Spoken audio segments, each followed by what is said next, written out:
Hello there everybody, and today I'm actually going to start reading a new book with you. This is The Bad Beginning by Lemony Snicket, and this is actually book one of the series of unfortunate events. I'm just going to read the blurb for you at the back. It's actually a letter from the author to the reader, so here we go. Dear reader, I'm sorry to say that the book you are holding in your hands is extremely unpleasant. It tells an unhappy tale about three very unlucky children. Even though they are charming and clever, the Baudelaire siblings lead lives filled with misery and woe. From the very first page of this book, when the children are at the beach and receive terrible news, continuing on through the entire story, disaster lurks at their heels. One might say they are magnets for misfortune. In this short book alone, the three youngsters encounter a greedy and repulsive villain, itchy clothing, a disastrous fire, a plot to steal their fortune, and cold porridge for breakfast. It is my sad duty to write down these unpleasant tales, but there is nothing stopping you from putting this book down at once and reading something happy, if you prefer that sort of thing. With all due respect, Lemony Snicket. So here we go. Today I'm going to start reading chapters 1 and 2. If you have this book somewhere at home, go and grab it and read along. Chapter 1. If you are interested in stories with happy endings, you'll be better off reading some other book. In this book, not only is there no happy ending, there is no happy beginning, and very happy few things happen in the middle. This is because not many happy things happened in the lives of the three Baudelaire youngsters, Violet, Klaus, and Sunny Baudelaire. They were intelligent children, and they were charming and resourceful, and had pleasant facial features, but they were extremely unlucky. And most everything that happened to them was rife with misfortune, misery, and despair. I'm sorry to tell you this, but that is how the story goes. Their misfortune began one day at Briny Beach. The three Baudelaire children lived with their parents in an enormous mansion at the heart of a dirty and busy city, and occasionally their parents gave them permission to take a rickety trolley. The word rickety, you probably know here, means unsteady or likely to collapse, along to the shore, where they would spend their day as a sort of vacation as long as they were home for dinner. This particular morning it was grey and cloudy, which didn't bother the Baudelaire youngsters one bit. When it was hot and sunny, Briny Beach was crowded with tourists, and it was impossible to find a good place to lay one's blanket. On grey and cloudy days, the Baudelaires had the beach to themselves to do what they liked. Violet Baudelaire, the eldest, liked to skip rocks. Like most 14-year-olds, she was right-handed, so the rocks skipped farther across the murky water when Violet used her right hand than when she used her left. As she skipped rocks, she was looking out at the horizon and thinking about an invention she wanted to build. Anyone who knew Violet well could tell she was thinking hard, because her long hair was tied up in a ribbon to keep it out of her eyes. Violet had a real knack for inventing and building strange devices, so her brain was often filled with images of pulleys, levers and gears, and she never wanted to be distracted by something as trivial as her hair. This morning, she was thinking about how to construct a device that would retrieve a rock after you had skipped it into the ocean. Klaus Baudelaire, the middle child and the only boy, liked to examine creatures in tide pools. Klaus was a little older than 12 and wore glasses which made him look intelligent. He was intelligent. The Baudelaire parents had an enormous library in their mansion, a room filled with thousands of books on nearly every subject. Being only 12, Klaus, of course, had not read all the books in the Baudelaire library, but he had read a great many of them and had retained a lot of the information from his readings. He knew how to tell an alligator from a crocodile. He knew who killed Julius Caesar, and he knew how much the tiny, slimy animals found at Briny Beach, which he was examining now. Sunny Baudelaire, the youngest, liked to bite things. She was an infant and very small for her age, scarcely larger than a boot. What she lacked in size, however, she made up for with the size and sharpness of her 4 teeth. Sunny was at an age where one mostly speaks in a series of unintelligible shrieks, except when she used the few actual words in her vocabulary, like bottle, mummy, and bite. Most people had trouble understanding what it was that Sunny was saying. For instance, this morning she was saying "gack" over and over, which probably meant, "Oh, look at that mysterious figure emerging from the fog."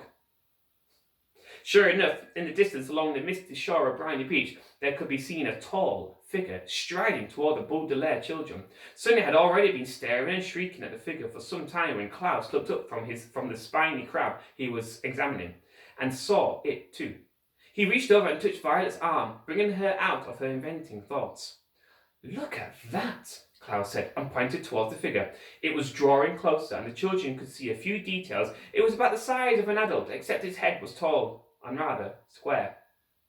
"What do you think it is?" Violet asked. "I don't know," Klaus said, squinting at it, "but it seems to be moving right for us."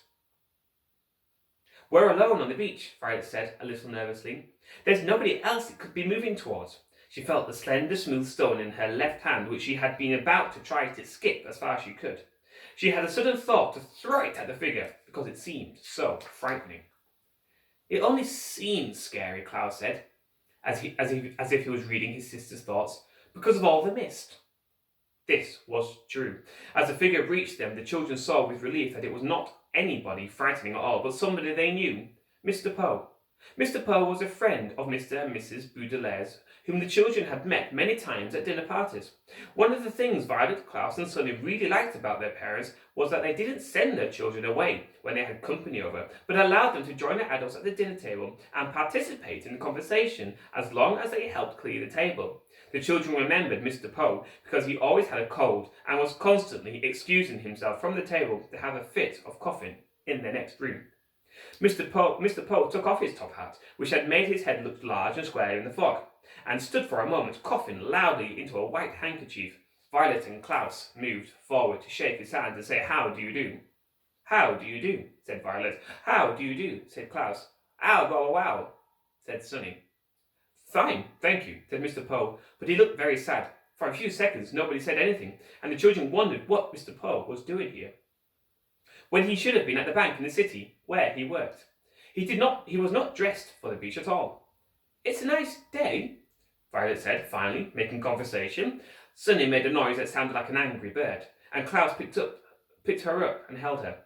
Yes, it is a nice day," Mr. Poe said absently, staring out at the empty beach. "I'm afraid I have some very bad news for you children." The three Baudelaire siblings looked at him. Violet, with some embarrassment, felt the stone in her left hand was glad she was not throwing it at Mr. Poe. "Your parents," Mr. Poe said, "have perished in a terrible fire." The children didn't say anything. "They perished," Mr. Poe said, "in a fire that destroyed the entire house. I'm very, very sorry to tell you this, my dears." Violet took her eyes off Mr. Poe and stared out at the ocean. Mr. Poe had never called the Baudelaire children "my dears" before. She understood the words he was saying, but thought he must be joking, playing a terrible joke on her and her brother and sister. "Perished," Mr. Poe said, "means killed." "We know what the word perished means," Klaus said crossly. He did know what the word perished meant, but he was still having trouble understanding exactly what it was that Mr. Poe had said. It seemed to him that Mr. Poe must somehow have misspoken. "The fire department arrived, of course," Mr. Poe said, "but they were a little too late. The entire house was engulfed in fire. It burned to the ground." Klaus pictured all the books in the library going up in flames. Now he'd never read all of them. Mr. Poe coughed several times into his handkerchief before continuing. "I was sent to retrieve you here and to take you to my home, where you'll stay for some time while we figure things out. I am the executor of your parents' estate. That means I will be handling the enormous fortune and figuring out where you children will go. When Violet comes of age, the fortune will be yours, but the bank will take charge of it until you are old enough." Although he said he was the executor, Violet felt like Mr. Poe was the executioner.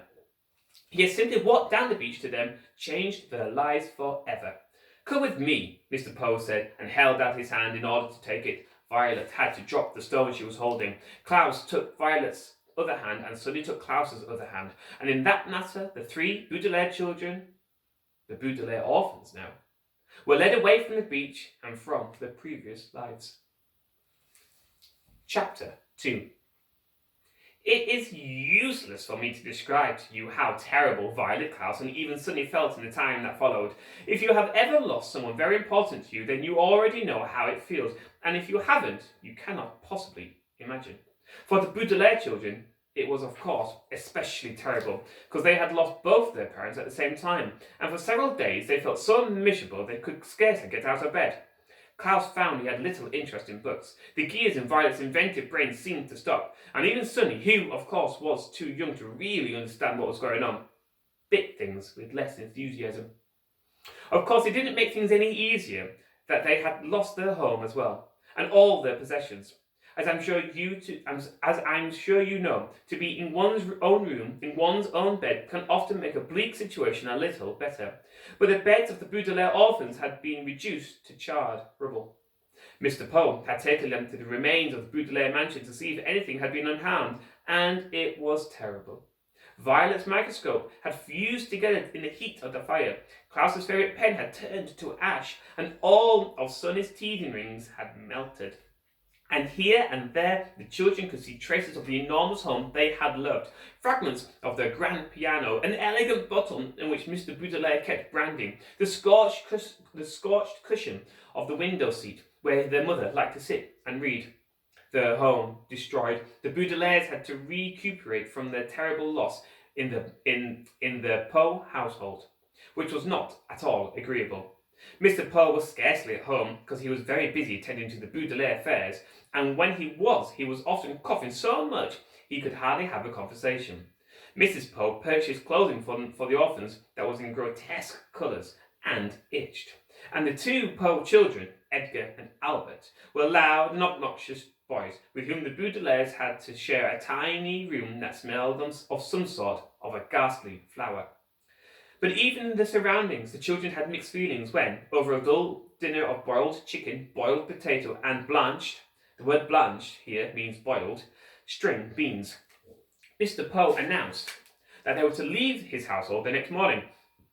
"Good," said Albert, who had a piece of potato stuck between his teeth. "Now we can get our room back. I'm tired of sharing it with Violet and Klaus. They're always moping around and are never any fun." "And the baby bites," Edgar said, tossing a chicken bone to the floor as if it were an animal in a zoo and not the son of a well-respected member of the banking society. "Where will we go?" Violet asked nervously. Mr. Poe opened his mouth to say something, but erupted into a brief fit of coughing. "I have made arrangements," he said finally, "for you to be raised by a distant relative of yours who lives on the other side of town. His name is Count Olaf." Violet, Klaus and Sonny looked at one another, unsure of what to think. On one hand, they didn't want to live with the Poes any longer. On the other hand, they had never heard of Count Olaf and didn't know what he would be like. "Your parents will," Mr. Poe said, "instruct that you are to be raised in the most convenient way possible. Here, in the city, you'll be used to your surroundings, and this Count Olaf is the only relative who lives within the urban limits." Klaus thought this over for a minute as he swallowed a chewy bit of bean. "But our parents never mentioned Count Olaf to us. Just how is he related to us exactly?" Mr. Poe sighed and looked down at Sonny, who was biting a fork and listening closely. "He is either a third cousin 4 times removed, or a fourth cousin 3 times removed. But he's the closest geographically. That's why—" "Hang on.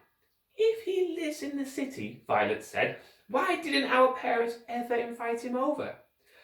"Possibly because he was very busy," Mr. Poe said. "He's an actor by trade and often travels around the world with various theatre companies."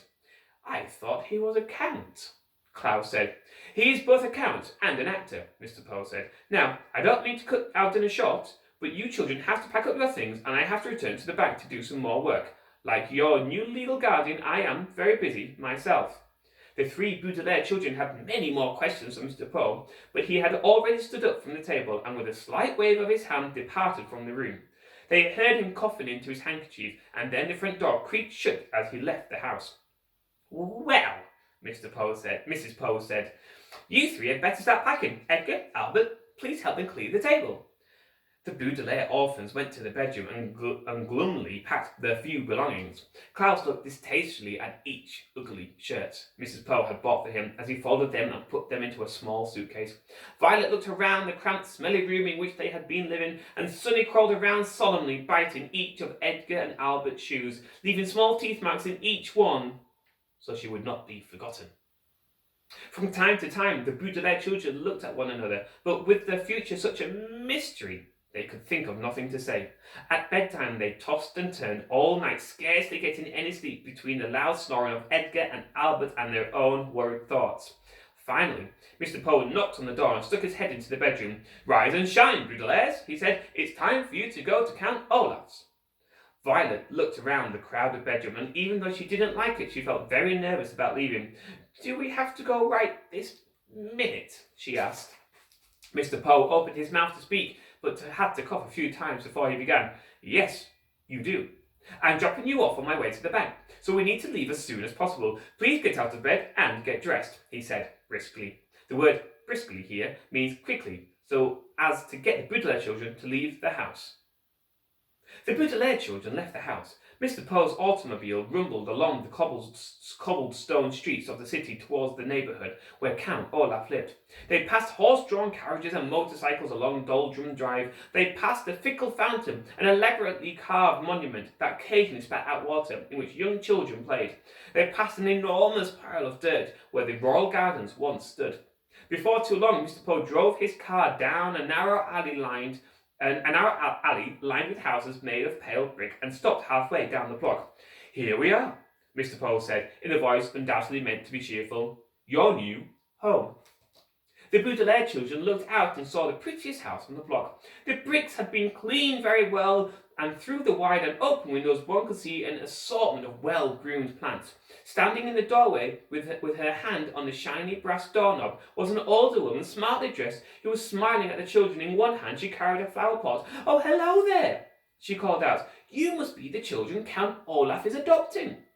Violet opened the door of the automobile and got out to shake the woman's hand. It felt firm and warm, and for the first time in a long while, Violet felt as if her life and the lives of her siblings might turn out well after all. "Yes," she said. "Yes, we are. I am Violet Baudelaire, and this is my brother Klaus, and my sister Sunny. And this is Mr. Poe, who has been arranging things for us since the death of our parents." "Oh, yes, I heard all about the accident," the woman said, as everyone said, "How do you do?" "I am Justice Strauss." "That's an unusual first name," Klaus remarked. "It is my title," she explained. "Not my first name. I serve as a judge on the High Court." "How fascinating," Violet said. "And are you married to Count Olaf?" "Goodness me, no," Justice Strauss said. "I don't actually know him that well. He's my next-door neighbour." The children looked from the well-scrubbed house of Justice Strauss to the dilapidated one next door. The bricks were stained with soot and grime. There were only two small windows which were closed with the shades drawn, even though it was a nice day. Rising above the windows was a tall and dirty tower that tilted slightly to the left. The front door needed to be repainted, and carved in the middle of it was an image of an eye. The entire building sagged to the side like a crooked tooth. "Oh," said Sunny, and everyone knew what she meant. She meant, "What a terrible place. I don't want to live there at all." "Well, it was nice to meet you," Violet said to Justice Strauss. "Yes," said Justice Strauss, gesturing to her flower pot. "Perhaps one day you could come over and help me with the gardening." "Oh, that would be very pleasant," Violet said, very sadly. It would, of course, be very pleasant to help Justice Strauss with her gardening, but Violet could not help thinking that it would be far more pleasant to live in Justice Strauss's house instead of Count Olaf's. What kind of man, Violet wondered, would carve an image of an eye into his front door? Mr. Poe tipped his hat to Justice Strauss, who smiled at the children and disappeared into her lovely house. Klaus stepped forward and knocked on Count Olaf's door, his knuckles rapping right in the middle of the carved eye. There was a pause, and then the door creaked open, and the children saw Count Olaf for the first time. "Hello, hello, hello," Count Olaf said in a wheezy whisper. He was very tall and very thin, dressed in a grey suit that had many dark stains on it. His face was unshaven, and rather than two eyebrows, like most human beings have, he seemed to have just one long one. His eyes were very, very shiny, which made him look both hungry and angry. "Hello, my children. Please step into your new home and wipe your feet outside so no mud gets in." As they stepped inside to the house, Mr. Poe behind them, the Baudelaire orphans realised what a ridiculous thing Count Olaf had just said. The room in which they found themselves was the dirtiest they had ever seen, and a little bit of mud from outdoors wouldn't have made a bit of difference at all. Even by the dim light of the day, even by the dim light of the one bare light bulb that hung from the ceiling, the three children could see that everything in this room was filthy, from the stuffed head of a lion which was nailed to the wall to the bowl of apple cores which sat on a small wooden table. Klaus willed himself not to cry as he looked around. "Oh, this room looks like it needs a little work," Mr. Poe said, peering around in the gloom. "I realise that my humble home isn't as fancy as the Baudelaire's mansion," Count Olaf said, "but perhaps with a bit of your money, we could fix it up a little nicer." Mr. Poe's eyes widened in surprise, and his coughs echoed in the dark room before he spoke. "The Baudelaire fortune," he said sternly, "will not be used for such matters. In fact, it will not be used at all until Violet is of age." Count Olaf turned to Mr. Poe with a glint in his eye like an angry dog. For a moment, Violet thought he was going to strike Mr. Poe across the face, but then he swallowed. The children could see his Adam's apple bob in his skinny throat. He shrugged his patchy shoulders. "Oh, all right then," he said. "It's the same to me. Thank you very much, Mr. Poe, for bringing them here. Children, I'll now show you to your room." "Goodbye, Violet, Klaus and Sonny," Mr. Poe said, stepping back through the front door. "I hope you'll be very happy here. I will continue to see you occasionally, and you can always contact me at the bank if you have any questions." "But we don't even know where the bank is," Klaus said. "I have a map of the city," Count Olaf said. "Goodbye, Mr. Poe." He leaned forward to shut the door, and the Baudelaire orphans were too overcome with despair to get a last glimpse of Mr. Poe. They now wished they could all stay at the Poe household, even though it smelled. Rather than looking at the door, then, the orphans looked down and saw that Count Olaf was wearing shoes. He wasn't wearing any socks, though.